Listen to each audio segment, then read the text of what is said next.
tell us first of all about Dylan? Dylan left practice, but he'll be fine to play tomorrow. We expect him to play.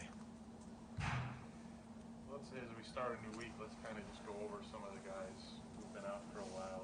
We saw Anderson in San Jose take a hard hit. I mean, where does he stand right now? I didn't get a report on him this morning. They've done some different things treatment-wise, so the next report for me, whether it be a little later today or observation, might be different, might be more positive. Again, it doesn't appear that it would be a long term, but there's still, it's still, all these things are delicate, so it's another delicate injury that there's some, gray from guy to guy and situation to situation within the context of that injury. Whereas if you look at a broken bone, you know the exact heal time. You can calculate, with the degree of accuracy, those injuries. His is just a little bit different with that respect, as is Victor's. So just an update on Victor for everyone. The injury he had, the assessment has not changed. What's changed is we've tried to get more data on it, more information through X-rays, MRIs, different scans to see if there's anything more in there, and there's not. So the healing process is just way slower than anticipated, and I'll share with you that he's a shooter. We know he's a shooter, and this affects his shooting, and he can do everything else, but when it comes to pulling the trigger, it's affecting him. And so he's out here conditioning skate and hoping this resolves, and that's the tedious nature of it, because it's just a little thing that just won't stop nagging him and prevents him from shooting a puck the way he can shoot it. Has he been skating all along in this? He's been skating all along. Yep, all along. And how about Casey and Joe?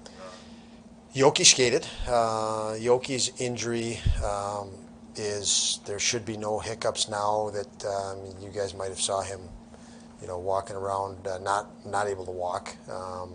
So now he's not able to use that muscle. We're not going to rush him back till we feel, those muscles around the injury are strong enough that he's not,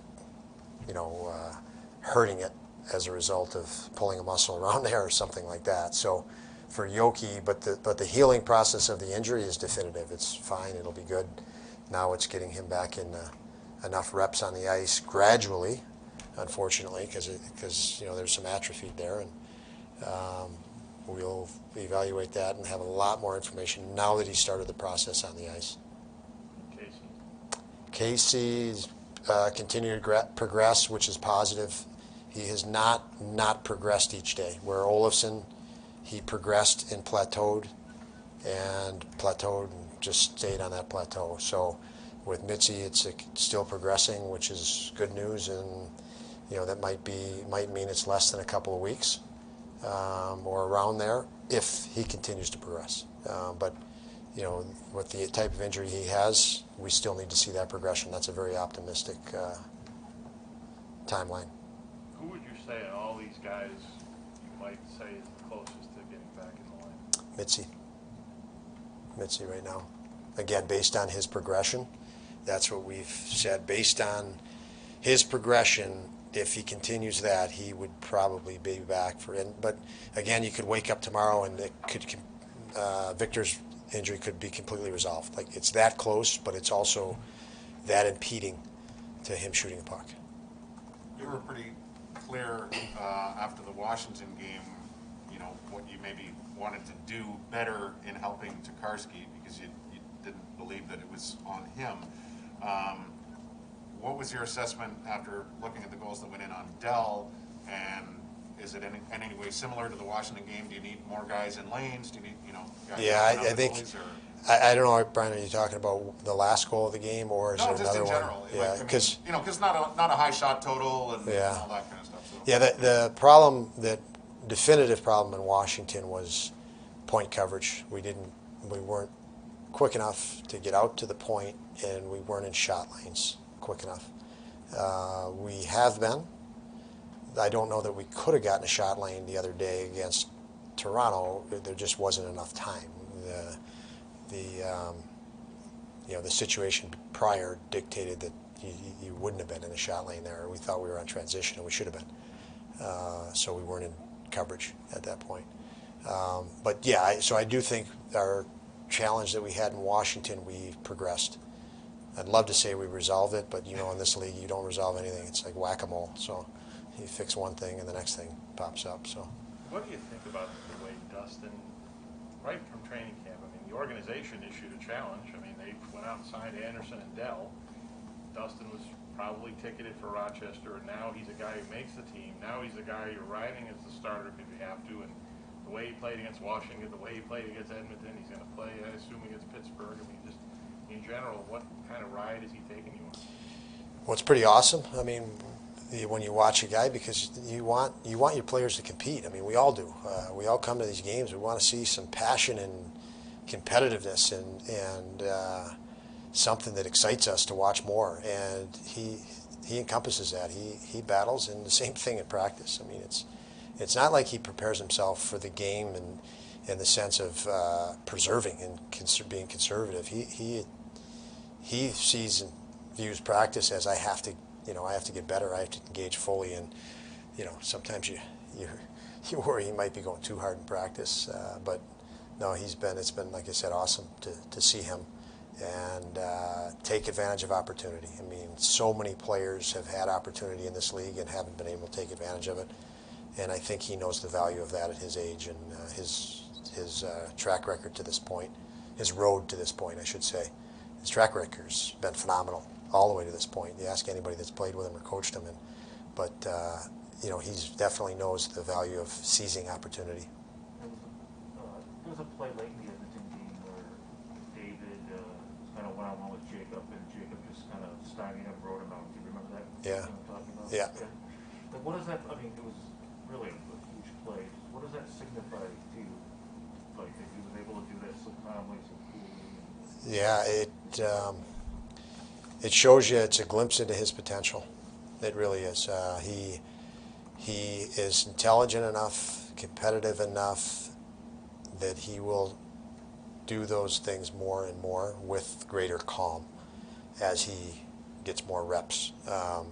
We had a few days to get ready for that speed and that game, and talked about strategies and tactics that we could do, and did some work in practice, and he's able to internalize all of that, and it brings a calm to him, not an anxiety. And so watching that from the bench was nice to see because of all that tied in, and he's a lot of potential there. He's among those that's 5'10", 180, and there's more of those defensemen now than there was 10, 15 years ago. What has been the change, and what has allowed guys like him to? Skating. The game is the speed of the game. I think my first year in the league as an assistant was 2005 when the obstruction. It was right out of the lockout, and obstruction came in. And before that, you could put a stick on a guy and slow him down. So the best players in the league, and that's why the best players in the league got frustrated. That's why obstruction came in. It took them years to convince everybody that impediment was really everything. And at that point, I remember it extremely well. As soon as you put the stick up, it was a penalty, so the defensemen just started to back up because they couldn't engage. And that's when a couple things happened there.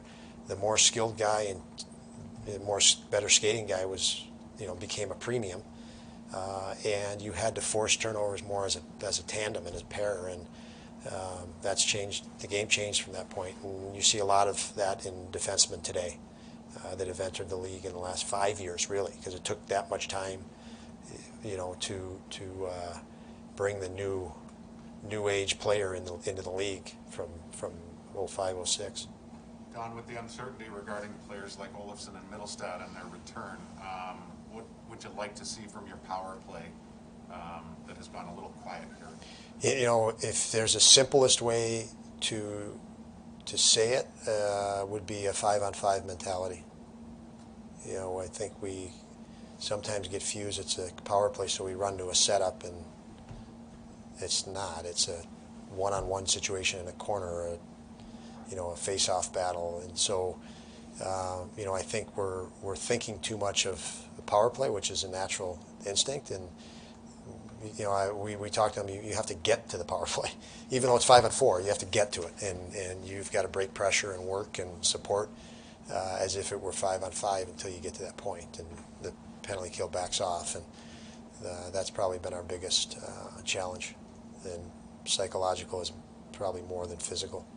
That comes first. As far as Jacob goes, we talk a lot about guys wanting more, and he seems certainly like a guy that wants more. How have you seen him just kind of grasp that opportunity and run with it, I guess? He does want more, and he's, I mentioned earlier in the year and even last year, he paired up with Ristolainen last year for his first experience in the NHL, and Risto was great guy to pair a young guy with, and Bryce took off. I mean, Risto took him under his wing, mentored him, just gave him the calm to just do what he wanted to do, and Risto supported him. And before long, he's in the NHL, and he's given heck to Risto, even chirping him and things like that, fun-loving way. So you could see immediately the confidence that he had. And what that shows you as a coach is the opposition is not overwhelming them. When the opposition in the pace of the game, size, strength, speed of the opposition is overwhelming you, the player tends to lock up and tighten up, and even absorbing new information is challenging and tough. That might be when you'd have to send a guy to the American League, for example.